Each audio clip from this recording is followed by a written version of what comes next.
Okay, guys, so I want to talk today about changing yourself because I think a lot of people are not happy with themselves this moment, and especially me. Like, I was in a state of mind. Let me just give you like a quick summary. I was left a year behind because I was failing my school really bad. I was in a dark room. I was eating American-sized cookies, binging. I was overweight, and at one point I remember I didn't even want to look at myself in the mirror. Like, I would just keep my eyes down because I was so ashamed of myself. And what forced me to change was fear, and it was like I didn't know what to do, and I kind of want to give that advice of the things that I've kind of come to, like the conclusions, but I didn't know what to do. All I knew is that I had to change because I was scared of living other people's lives. I was scared of just being this spectator who would just go on social media. My screen time was high, and let me tell you something, a high screen time is just the result of the fact that I didn't know how to cope with my emotions. It's just the result of the fact that I didn't know, like, if I was feeling some kind of emotion, boredom, anxiety, loneliness, I would just turn to my phone as like a distraction.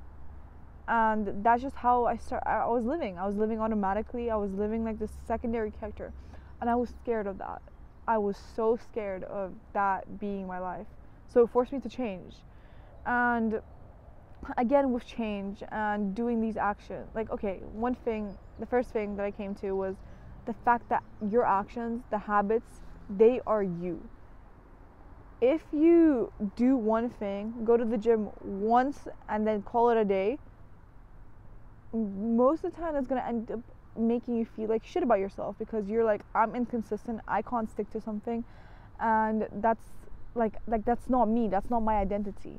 So consistency in the habits that you do every single day, even when you don't do them to the 100%, that really makes you view yourself in a higher regard. And the way you view yourself is the most important thing you can have going for yourself. The way you view yourself, it makes you present yourself differently. It makes you put more value on yourself. It makes you respect yourself more. And people pick up on this. People pick up on these qualities, and in return, they respect you more. In return, they treat you better. And yeah, I'm talking about the way other people treat you, but most importantly, yourself. So when you put in that effort for your actions, for the habits that you do every single day, and then there's a whole different video where I can get into the habits and separating what it is you have to do and the choices and doing things that you don't want to do, but that's a separate thing. But the point is that your actions are you, and that's just a reality you have to face. You can't be complaining and being like, oh, it's so unfair. Like, obviously everyone has bad days, but you cannot be complaining like this. Like, it's just how it is, and other people do treat you differently based on that and the things that you went through. So there's no point in lying to yourself and being like, I'm this, I'm that, I go to this. Like, you lying to yourself is also just making you feel more shit about yourself. Now with the actions, if you don't know what to do, just acting, just doing shit and just not letting yourself overthink shit is the way at the beginning initially.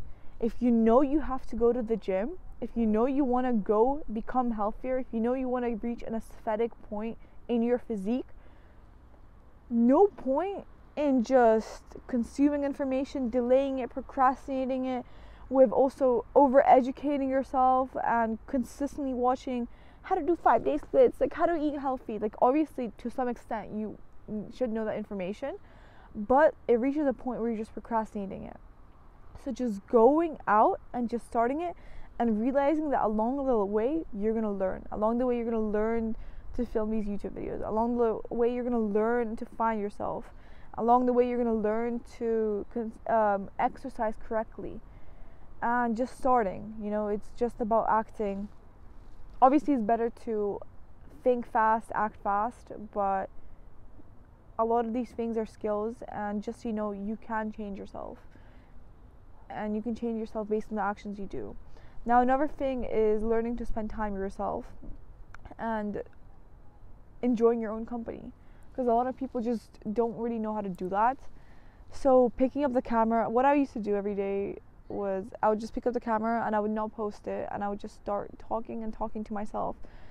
Even the most pain conversations, even just sitting in silence a little bit, just dedicating that time for myself specifically to just understand my emotions, understand the way I'm feeling, why I'm thinking it. And yeah, you could say that's overthinking it, but I do think to some extent, like, I think I'm contradicting myself with saying you need to act instead of overthinking, but it depends on what. I think if you don't know yourself, it's important to overthink yourself and hit these hard truths about yourself that a lot of the time we avoid. And again, that's another way we can avoid, is just by going on our phones, to just avoid feeling those emotions. And it's hard, yeah. It's also doing things that you don't want to do, just trying to think more objectively. Like, if you know that you have to do something and you just need to separate your feelings with your behaviors. You may be feelings fluctuate, you know, you won't be feeling the same every single day. And accepting that and being like, yeah, there's days where I feel like shit, but that doesn't mean I can just give myself an excuse not to do anything, you know? Like, feelings fluctuate, so you just have to consistently, and this is also a skill. Everything is basically a skill. Like, all these emotions and the way you deal with emotions, it's a skill. You need to